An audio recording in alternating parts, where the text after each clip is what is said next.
For a long time, man walked around the world without clothing on. Naked with pride, they were able to show off everything, including their tattoos. This was, of course, before we gained a sense of embarrassment, and decided that because I'm not as handsome as the other lads, I should cover myself up. My name is Josephine Shelton, and this is Tattooing is My Passion. The Britons, an ancient tribe who lived in modern-day Britain, were notorious for being naked, where the most clothing they would wear at one point was a simple belt. Eventually, Julius Caesar went up and visited them, and in classical Greek fashion, had to ruin yet another beautiful society by calling them, quote-unquote, terrible. After the Anglo-Saxon War, the Britons went away and became parts of other nations, such as Britain and Ireland. As for the tattoo designs, it really depends on the person's sex, with women mostly having stars, animals, and flowers, while men having fishtail scales and tentacles up their arm.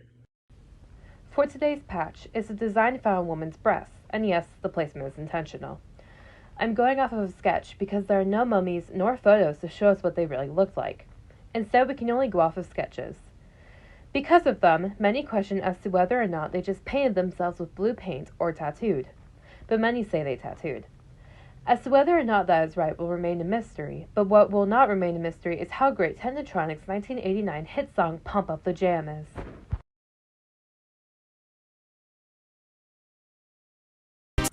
Hey, editing Joe here. First off, ignore the fact that my fan is on throughout this entire video. It's really hot in my room. But also, why am I breathing so heavily? I'm recording this entire video. No, I'm editing this entire video, and I breathe so heavily. Am I okay? Like, hold on, listen to this.